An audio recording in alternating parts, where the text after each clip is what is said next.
No intro. I specified an intro. I gotta tell you, I don't know what's going on with Prism Live Studio, but hi everyone, MJ here.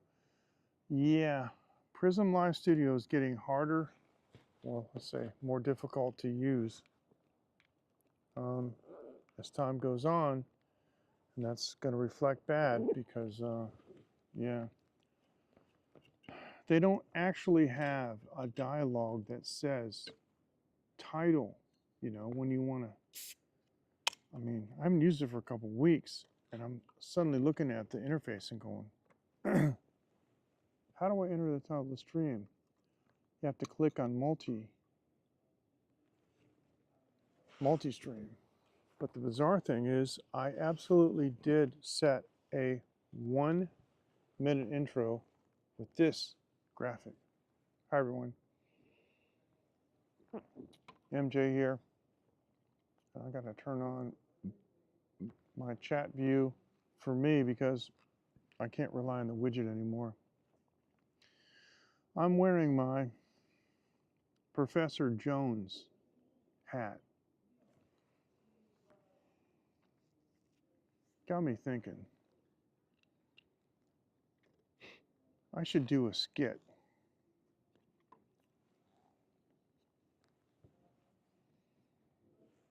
MJ Klein as Professor Jones, retired. Hey kid, you want to get into archaeology? That'd be fun. So how's everyone doing? And I have the DJI Mic 2 on, and this is the new one, not the one that comes with the creator combo. And I have noise reduction on. There's some guys over here partying. It's pretty cool. I like that. I like when people are out partying. And tonight I have my, hey, yeah, it's a gunslinger.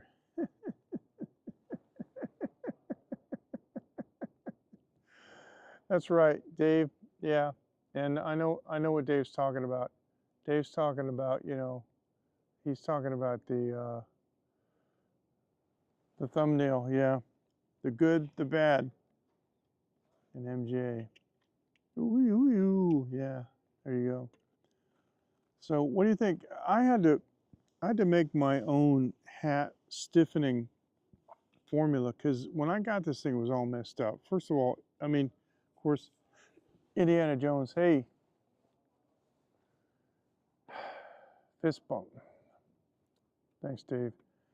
The Indiana Jones hat is always like a little, worn, right? This one doesn't even have like a piping on or anything, but I made my own stiffening solution, and it's upturned a little bit and it's downturned in the back, downturned in the front. It's a little bit, I don't know. It sort of kind of looks authentic because it's kind of beat up enough, but maybe I need to like throw it in the dirt or something. But with the leather jacket, I think it looks pretty good, and it wasn't too expensive. It just took 2 months to get here. Dave, how you doing? And where are you at, if you don't mind me asking? I think you're still somewhere in the Kingdom of Thailand. And I spent the better part of the last 2 evenings, excuse me, with citizens of the Kingdom of Thailand. I'm going to do this because I want to be able to see. Oh, that's interesting. I just noticed something.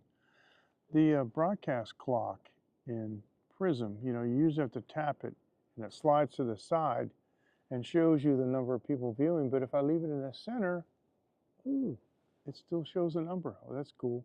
And a little icon meaning people. So anyway, yeah. So this is the one that I have. This is the the copy of the Jones fedora. So in the countryside, that's excellent. I love that. The Jones fedora has always had a really high crown, relative to the rest of the hat. So, hey, Passion. Actually, I want to update everybody. Things are actually going better. Wednesday, I had probably the worst day I've had in, I can't remember, just drop beats, PVCs, premature ventricular contractions, just one after another, after another, after another. I went back to my old medicine, and I've been doing some exercises because I have a theory about what the problem is. I don't want to go into it right now, but I'm going to go into it later. And since I went back on my old medicine, relief. I'm so far behind. I'm supposed to have at least one song released. I told a friend of mine who's from high school, from way back when, he's recording now, to give me the tracks for one of his tunes so I could mix them. And I, threw it into the project, brought it up on the console, and I started feeling so bad. I haven't done anything on it in a week. It's terrible. Unfortunately, my wife's father passed away. He was an absolutely great man, and it would take me about 10 seconds to bust into tears crying because I love him better than I love my own father, to be honest. He treated me better. So we're going down to Kaohsiung. Excuse me. Sorry. For the funeral, but Passion, better. And how are you doing? Because that is an important question too. And let me clean my camera. It's not all about me. How are you doing? Dave's in the countryside, man. I have a bunch of stuff to show you. You guys remember that story I told you last time? I was going to use Prism Live Studio, but I had problems with it. I got my external battery. This is the this is that really cool yeah, thank you. This is that that really cool tripod and battery bank combination. Excuse me, don't know why I have this, but Dave, you've been to my home, and I will pass that on to my family. They all know you, and they will appreciate that very much. Thank you, man. Thanks, bro. He was a great man. A couple years back, I did a broadcast here on Prism Live Studio on YouTube about my wedding, and I used photographs that my friend Michael Turton took, and it was largely like content from my blog that I had from that time. But yeah, many of you guys know about that. Ooh, hey, that sounds interesting. That's a country that I would like to visit. There are a lot of archaeological sites, biblical, of course, a lot of stuff in Jerusalem. So it's all referenced in the Bible. I'd love to go there and see that stuff for myself. And a lot of Bible stuff's in Turkey too. Some of the things that are in the Bible are hard to find on the ground because of geopolitical things. But yeah, really have a wonderful trip. That sounds absolutely amazing. But anyway, so I don't know. What do you guys think about this hat? Is this me or what? I don't know. I think it's okay. But the one I had in the thumbnail, that was a real trip. So thank you. I appreciate it.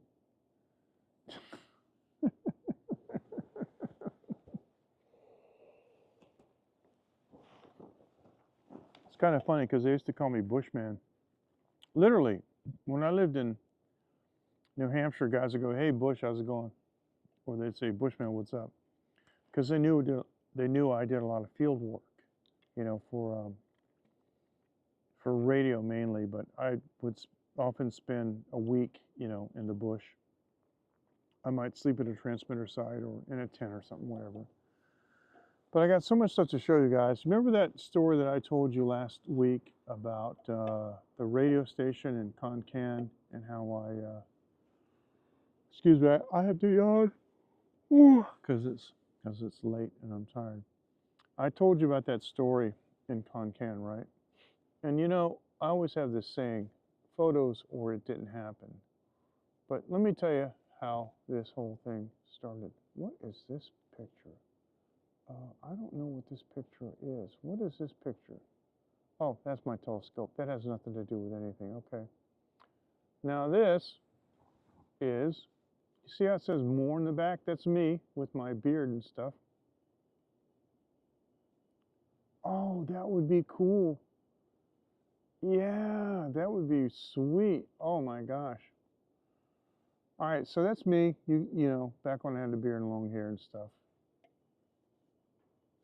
And I told you about the owner of the station. All right, so on the far, far right is Tammy, and we call her Tammy. That's not her real name.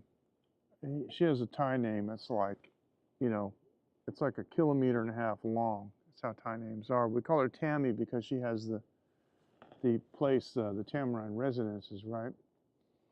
Yeah, I hope you can make it too, Passion Puppy. That's a good point because baby could come, you know, before you get there. So that's Tammy. She introduced me to the gentleman immediately to her right. I never knew his name. I just called him Mr. Moore. And you see the M-O-R-E, that's the radio station. The guy next to him with the long hair, that's Sebastian. That's the guy that I told you that went to school in Colorado. Now, the gentleman in the far left, his name is Dick. He's from the Netherlands, and he actually is a recording engineer. He's an actual engineer, and he went along with me because he thought it would be cool. And to be honest with you, I thought he would be very useful because when I got there, what they did was, okay, let me start at the beginning. Here's the beginning. I was at this party, and Tammy was hosting the party in the Tamarine Residences. It was a barbecue party. I got my guitar. This guitar actually I did to my friend John. It's a 2000 baht acoustic guitar, and I used to bring it to parties and kind of like my beach guitar. That guy in the back that's dancing, he's a Thai police officer. He comes to all these parties that we have, and he's always dancing. So I was at this, and these photos are 4x3. I was at this party, and Tammy said, "Hey, this guy owns a radio station." Remember? And I said that, "Hey, I'd like to do, I'd like to do a set, or so on your radio station. But this is the party, and it was nice because it was in the parking lot of the Tamarind Residences, and there's all kinds of people there. There's the police officer again, and the guy standing up taking a picture is the guy who owns a radio station, Mr. Moore. And at the far left in the red shirt is that guy, Dick, who's the recording engineer, right? The reason I'm showing you all this stuff is because when I tell you these stories, these crazy, outlandish stories, man, they're true. And I got the photos to back it up. So here's what happened. I was sitting there, and I was playing guitar, and I was like, "Hey, I'd like to do like a half an hour in your show sometime," because it's been a while since I had been on the radio, and I used to do radio as a professional, talk show host. I was a national talk show host in the United States, and I love radio, and I hadn't done it for a while, and I'd been in Taiwan, and I goof around Taiwan. I was just basically having fun. This is like 2005, okay? So I'm having fun. I mean, gosh, it's almost 20 years ago. So, he's on the phone and he's talking and stuff. I'm not paying attention to him. I'm half in the bag. I'm drinking Sangsong and soda. And all of a sudden, he says, "Come on, let's go, let's go." I'm like, "What?" And he assigned a guy to my bottle. He assigned a guy, his job was to get my bottle of Thai rum to the radio station intact. It was amazing.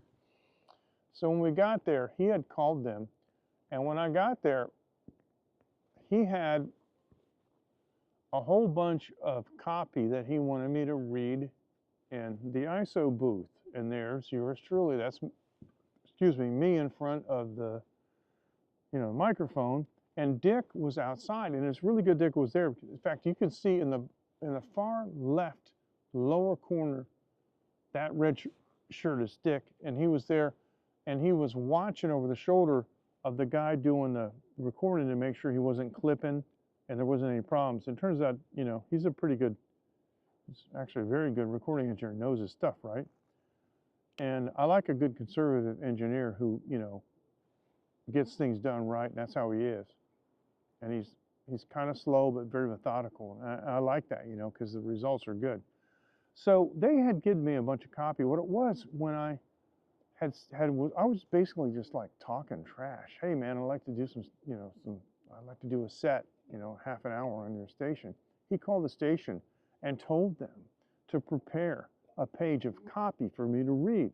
When I got there, one of them was an ad for the Tamarine Residences, which is Tammy's place. And she wanted me to read an ad, and they would play on Thai radio the ad in English because the local people wouldn't understand it, but the tourists would. The Farangs, they call, you know, the foreigners would listen to that and understand, you know, that ad was for them about the Tamarine Residences where they could stay, right? But the other stuff was because the station was more 90.5 FM, everything was, you know, more everything, more music. So I'm sitting there and I'm going, okay, you ready? Okay, 3, 2, 1. More Weekend. Okay, let's try that again. More Weekend. Okay, that's good. Try the next one. 3, 2, 1. More music. Let's try it one more time. 3, 2, 1. More music. And I was doing that for like an hour. They had like, I don't know, I don't remember, 15, 20, it was a lot of different lines of everything that they did, you know, more contests, more winners, whatever it was that they, you know, had in their station, that's what I was doing. Those are called bumpers because they would go, and I was also doing the station ID, 90.5 FM, Con-Can. They go, more Weekend, and all this stuff, right? You know how that stuff goes in radio. So that's what I was doing. And so it was a long time before I even got, there's another shot of me in the studio, in the ISO booth. It was like, when I got to the station, it wasn't even like an hour. It was like an hour before I got into the control room. So what does that say? Oh, it's Thai, I can't read it. So here I am. And there's Dick, because he was very concerned at one point about the mic placement. I remember he was listening to it and made some suggestions about the mic placement because, you know, everybody's voice is different. And yeah, he was really good. So it was good that he was there. That's Tammy on the left, and that's that guy, Sebastian. And Sebastian had, like I said, he went to school in Colorado in the United States. This was 2008. Excuse me, 2005. 2005. And I'd have to look it up and see exactly, but it's like the latter part of 2005, like August, September, something like that, maybe September, October. Because what had happened was when I did this show, I knew when I did this little gig, this was the day before I was going to go back. And when I left, I told them I was going to be back in 4 weeks, and I came back in 4 weeks, and that's when they gave me the 2 shows per week. And at the end of those 4 weeks, I was going to do that engineering project with them to try to solve, you know, all the dead spots, and that's when the things fell apart. So this was the month before that. All right.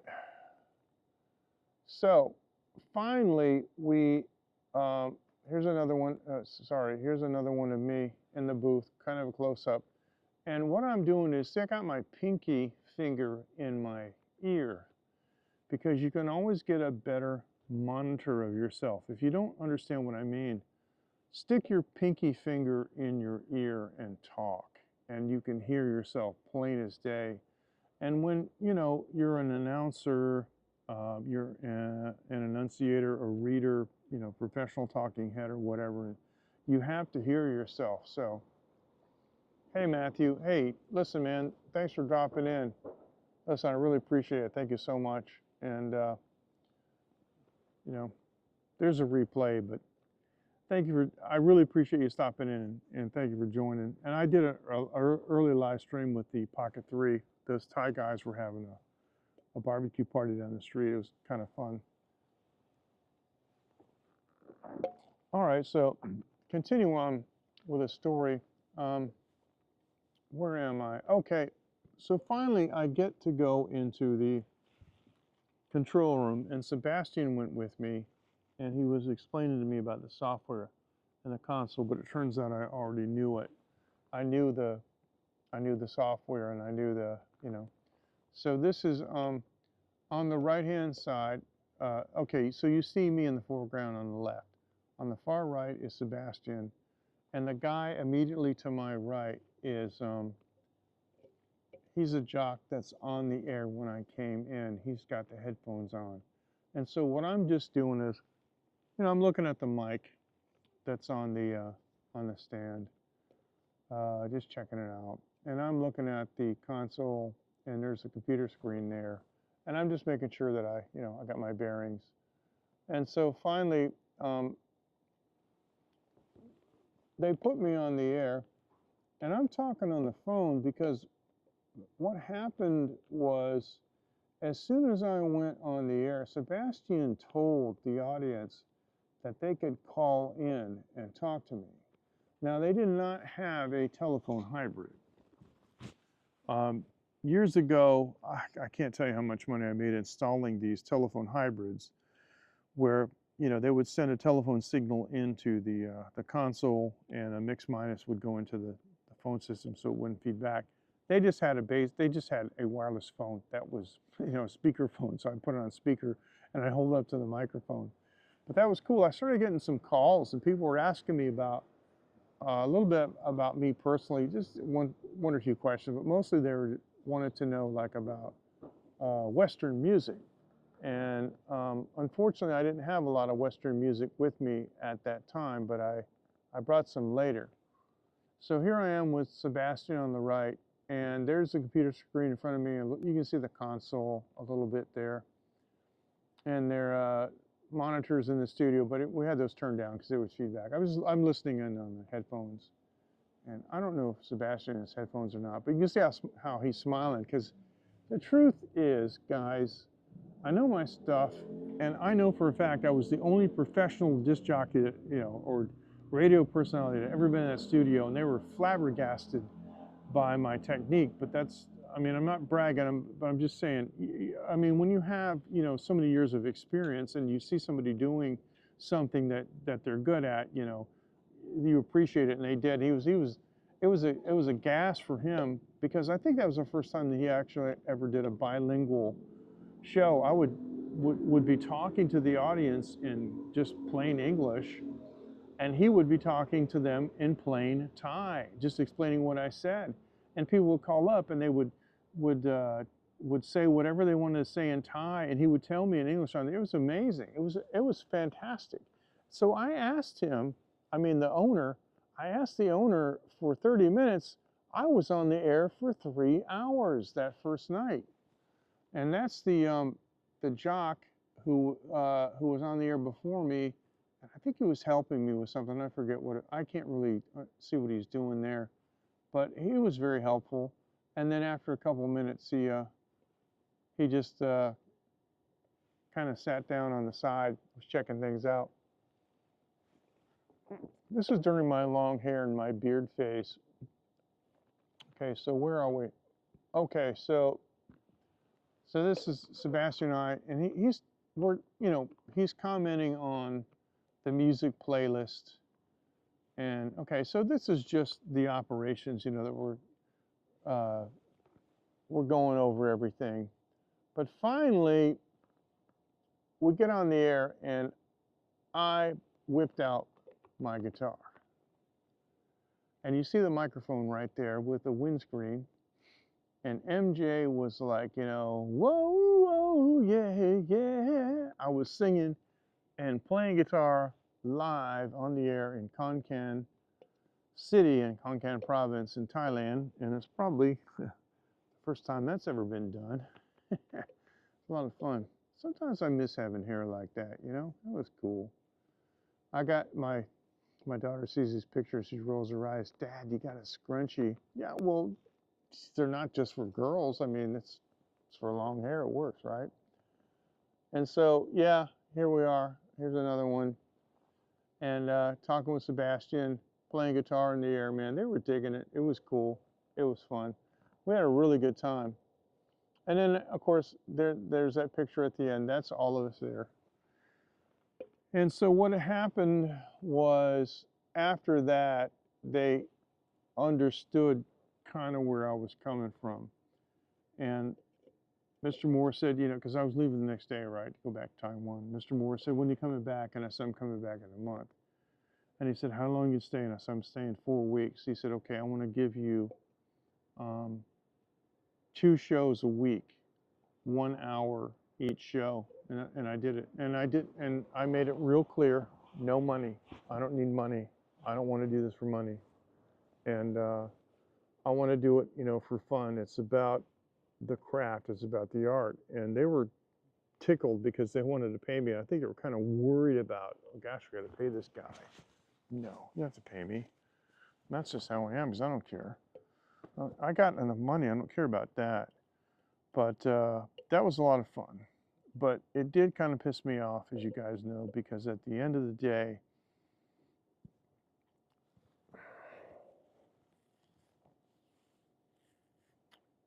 when you give people stuff for free,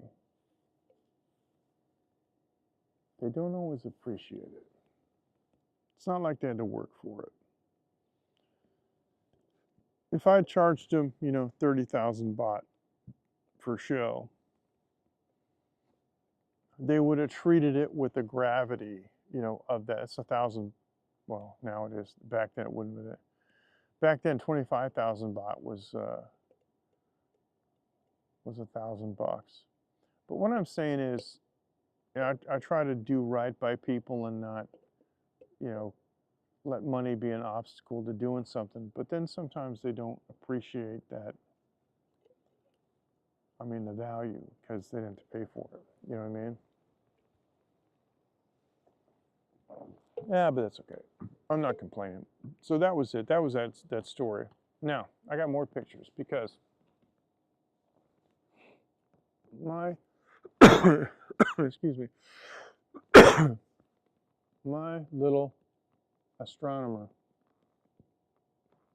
and these pictures are all square. Excuse me, I'm sorry. I just thought the square format suited this better. This is Phoenix on the the 4th floor balcony of our home in Hukou. And Phoenix is doing a demonstration because all the astrophotography that we've been doing lately is part of the project for her school. And so she's putting the telescope arm on, and then I taught her how to put the optical tube assembly into the dovetail connector. It is a Raven style dovetail, and it's just got a thumb screw in the bottom. She did really well because, you know, the OTA is a little bit heavy. And then here she's putting on the laser dot, the Starfinder. And this is really, really good for a kid if you can do this. And now she's attaching the Nikon or Nikon, depending where you live, DSLR with the Nikon D-ring and the eyepiece nose that screws into the D-ring. The D-ring replaces the lens, and the nose screws into the D-ring, and that goes directly into the back of the telescope, and that's what we call prime focus photography. And she's demonstrating the different types of photography. And here she's plugging in the remote control handset into the port for it. And we also have the Wi-Fi module for this telescope, which means we could connect to it with our mobile phone. And boy, is that convenient. Because once it's all aligned, you just use your mobile phone and you scroll to some celestial object, you tap it and press go to, and the scope just moves there and it tracks. Ah, just amazing. Okay, so here she is. She's putting the handset into the holder on the side of the tripod. Cool, huh? All right, now, what you doing here? This is a recent acquisition that I got a couple of days ago. This is a Batonov, or actually Batonov mask. You see, it's kind of like a, I don't want to say a diffraction grating, but it's basically, this is an anodized aluminum, it's a stamped aluminum piece that has slots cut in it.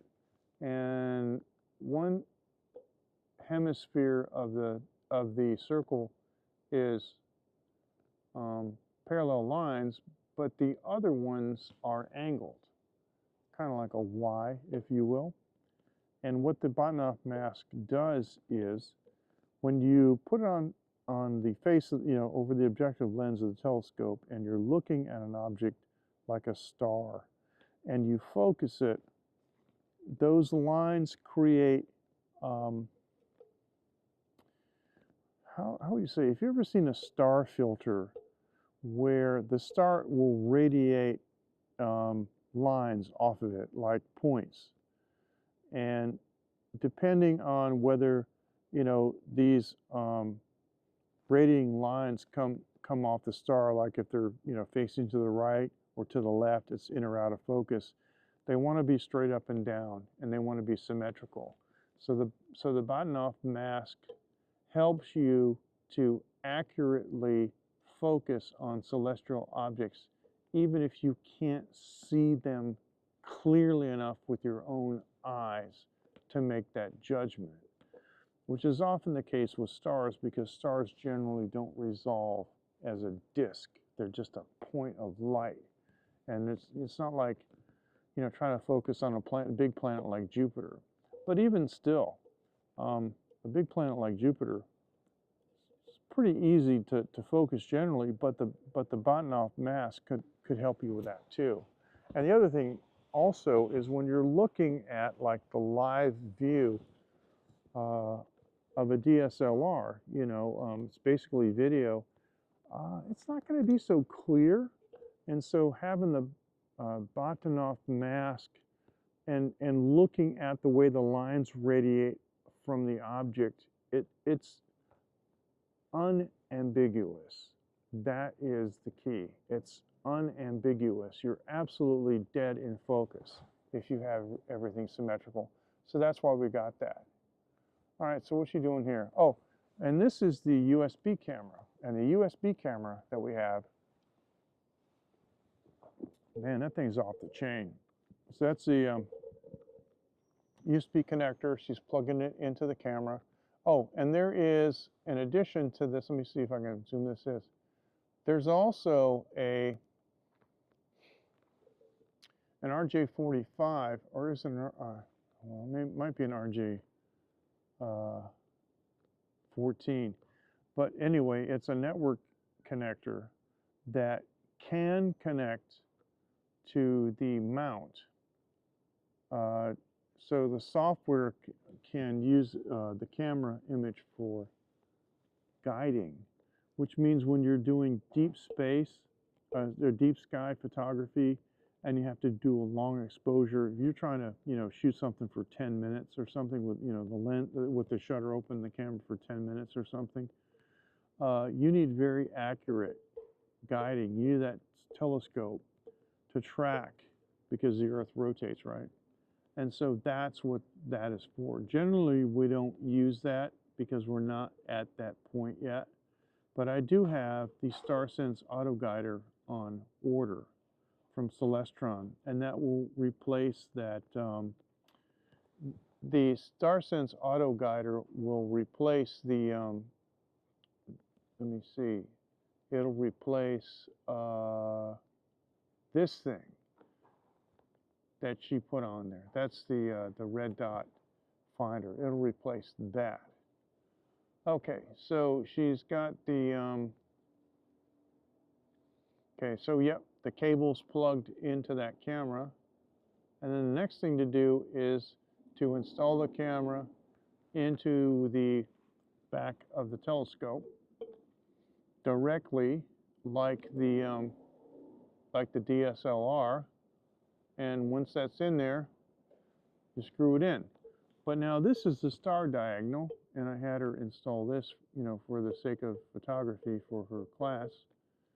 And the star diagonal just makes it easier to view a celestial object when doing visual astronomy, because with the telescope pointed straight up in the sky or something, you don't want to have to get down on your hands and knees and look up. So this is a right angle adapter that just makes it easier for visual astronomy. And what you do is you put an eyepiece in that. And that's what she's doing. She's putting an eyepiece into the star diagonal. It just so happens that this Celestron star diagonal is actually quite good because it's a prism and not just a mirror. I was very impressed with that. And let me see. So what she's doing now is the outside of the eyepiece has a rubber eye cup, and it folds down, and she's just lifting it up. It's kind of like a ring, you know, around the periphery. And yeah, that was it, man. Okay, now everybody knows that I got this really cool weather station. This thing is so cool, man. Upper left-hand corner is wind direction, and under that is the gusts and the average wind speed. And then, of course, in the center is a graphic that represents current conditions, and you've got, you know, the barometric pressure. And the rain, that's set for 1 hour, but I changed it to 24 hours in millimeters. It was amazing watching this thing. We had a big storm, man, and the gusts were coming in like 40, 50 kilometers an hour, and the rain was coming out. It was great. And on the right-hand side, the orange is the outdoor temperature and humidity, and then below that, the kind of light, like white or gray, is the indoor, right? Okay, so I set it up on the 29th of February, and about 5:30 in the morning on the 2nd of March, the outdoor sensor stopped transmitting. And let me tell you how cool this thing is. I have a 4-story house, and the top of my roof is flat, and that's a 5th story. Okay, so in other words, what I'm saying is, you know, the 4th floor, you can climb up a set of stairs to go to the flat roof. That's 5 stories. I put my drone on the ground, and I flew it to the roof. And using the crosshairs on the center of the camera, I measured the height of my house as 13 meters, okay, from floor, you know, from the ground to the flat. And so I installed the weather station about 1 meter or so, maybe a little more above that. So let's just say 14 meters. Okay, and with all that space, I had this is a photo that I took of the display sitting in my living room on the 1st floor. I closed my metal roll-down door in the front of the house, blocking off the foyer, and I was still getting incredible signal. If you look in the far left, you see in the far left bottom where it says 2.5, see that 2.5 kilometer, and you see the word average? If you look immediately to the left, you will see the connection icon to the remote sensors on the roof, and there's full pin. This is with the display sitting in my living room. This same logic weather station is unbelievable. It updates every 16 seconds. So you'll see like all these numbers change every 16 seconds. Really, it was amazing. I absolutely love this thing. And then the outdoor sensor died about 5:30 in the morning on March 2nd. Oh, it's so disheartening because we were using this to try to predict the weather for stargazing, because that's what my daughter wants to do. My wife has really taken an interest in this, and you know, my wife's not interested in too many things, and so naturally when she takes an interest in this, I'm trying to cultivate it, right? So I'm kind of disappointed, but hey, I'm in contact with the company. We'll see what happens.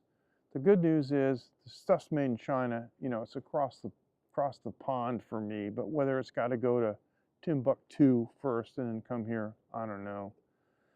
But I'm kind of pissed off because I ordered the thing, and I get, you know, this free global Amazon shipping, which means it'll get there when we feel like it, you know, because I'm not a Prime member and I'm not going to pay for that because I think it's dumb.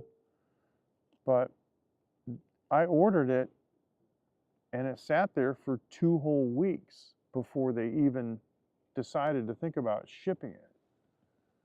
So, anyway, we'll see what happens. I'm kind of like not happy. But the other thing that happened was last week, Monday,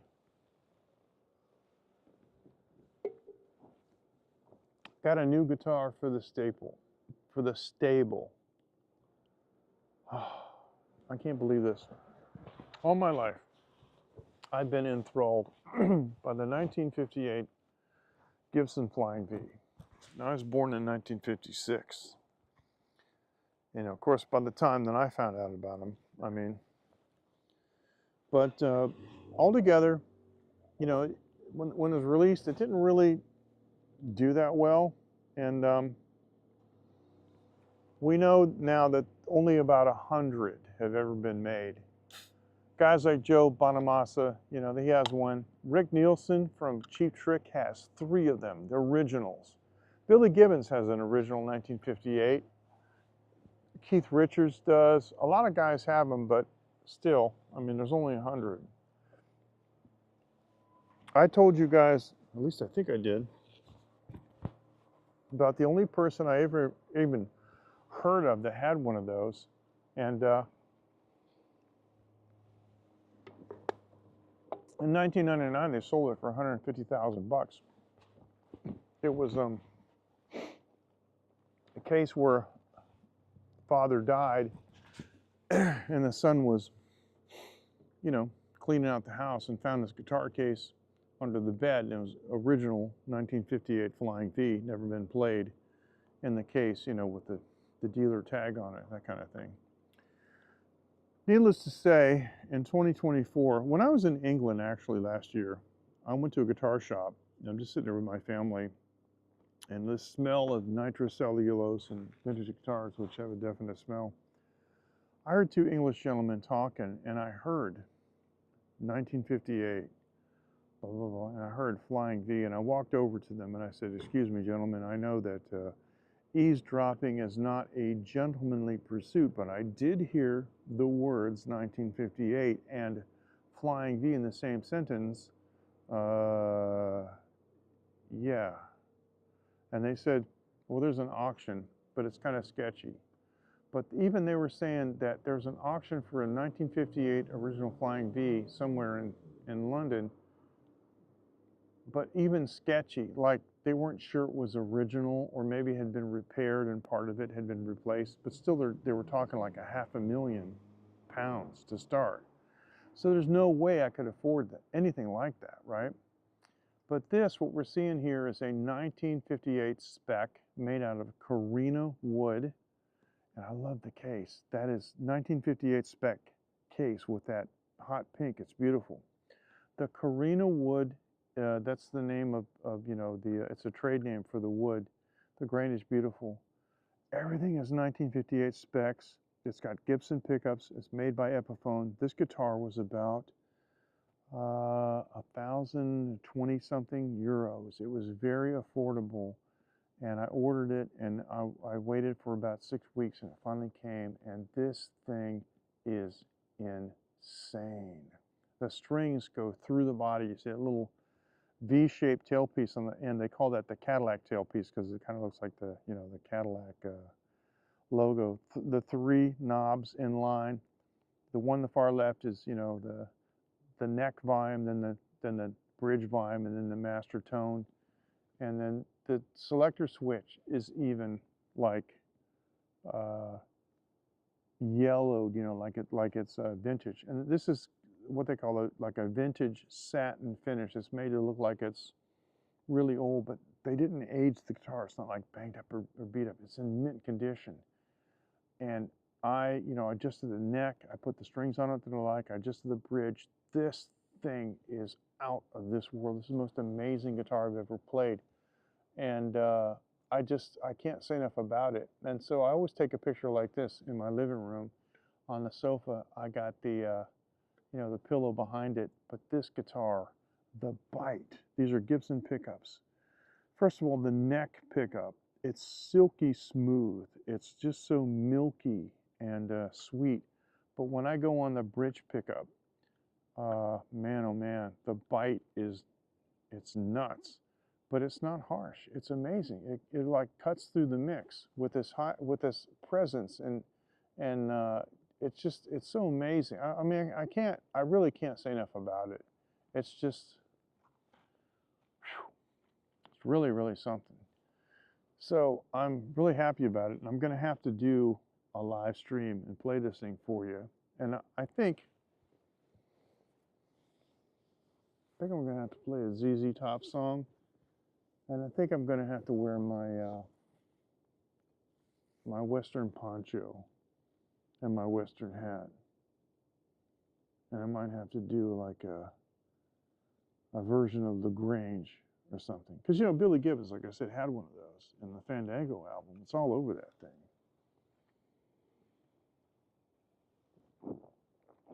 Before he got his famous Sunburst Les Paul Pearly Gates, he had the Flying V. A lot of people don't know that, but yeah, that Flying V, man. So it's an incredible guitar. They say that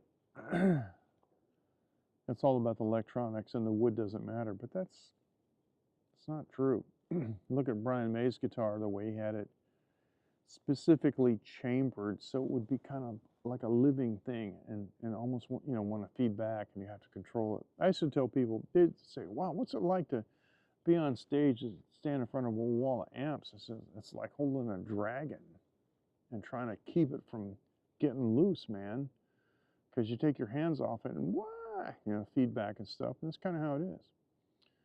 But once you get control of that, you learn how to control that stuff, and you can use it to your advantage. You can play a note and hold it out with vibrato, and the thing will just sustain forever, But that V is just so hot, so clean, and the neck is beautiful. 1958 specs. It's like a baseball bat cut in half.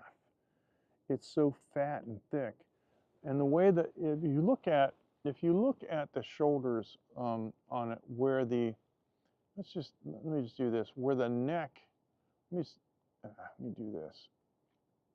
You see where the neck joins the body? I'm gonna turn this way. The shoulders, see that? See how like they kind of go straight in, then there's a little bit of a radius, right? But you see how high that is? I mean, on most guitars, okay, you see that dot right down there in the bottom on the neck?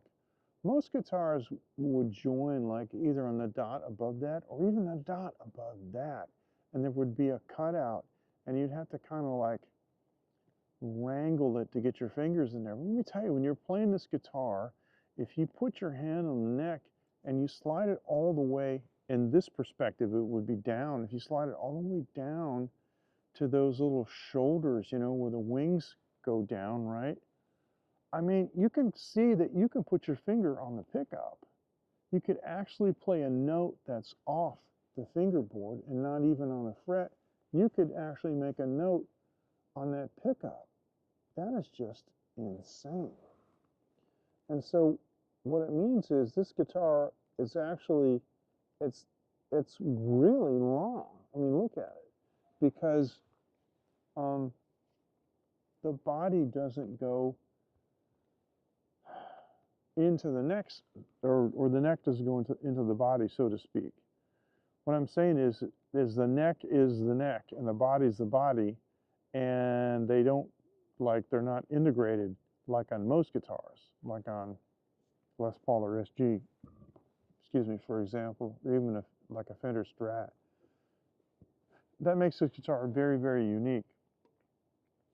And when you're playing it, it makes it feel really long. And what I have discovered is that when I'm playing it,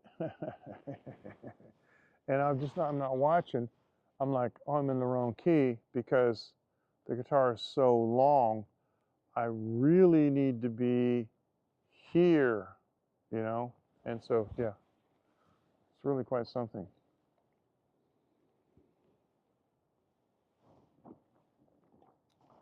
So there you go. So that's what's been going on with me. And you guys are absolutely so enthralled. Do we have any comments for the last 30 minutes? But just to make sure, I'm going to check and see. Nope. Good. Okay. Didn't miss any. That means that our little chat widget is working okay. But guys, I was out earlier tonight and we had that big party, you know, at the Thai place, and it's 00:59, which means it's 1 minute till 1 a.m. I'm going to call it quits. And thank you so much for joining. I wanted to do this on Prism Live Studio for some time. I've been using the Pocket 3, having a blast with the Pocket 3. Hey, it's great. I'm having a blast. But I wanted to go on Prism Live Studio, and I wanted to show you some pictures about the stuff that's been going on lately, because I know you guys are interested. And I was telling stories about the radio station, and I don't want you guys to think I'm just talking trash. This is stuff that actually happened. And I have over 70,000 photos on Google Photos that I've taken since 1997. I got my first digital camera in 1997, and I think I have some scans that predate that, but trust me, all these places that I've been and all the stuff that I've done, probably got a photo of it, because I carried my cameras with me everywhere. And the funny thing is now I've gone full circle. I stopped carrying the DSLR for a while, you know, but now we've gone full circle because we've got the DJI Pocket 3 in the Creator combo, and I take this everywhere in my bag, in my man bag. And so now we got like no excuse for documenting everything. But so in case you can't tell, I do feel tremendously better, and I thank God for that. And I'm going to talk to my doctor about what's going on, but I've been doing research, and I'm almost certain that I found the cause of my heart palpitations, premature ventricular contractions, drop beats, everything. I think I found the cause. So I got to talk to my doctor about solving that. You know, finding the cause is one thing, but you've got to end it. So that's the next phase. So when I go back to see him, probably next week, that's what we're going to talk about. All right, everyone, thanks for joining. I got to go. Got to get back to the house. I'm going to watch probably a piece of a monster movie and fall asleep on the sofa because I can. Thank you so much for joining. Thanks for watching Real Taiwan. I'm your host, MJ Klein, starring as Professor Jones.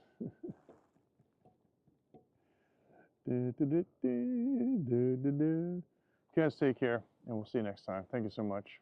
Fist bump. Good night, everyone. Bye-bye. Remember, I love you all.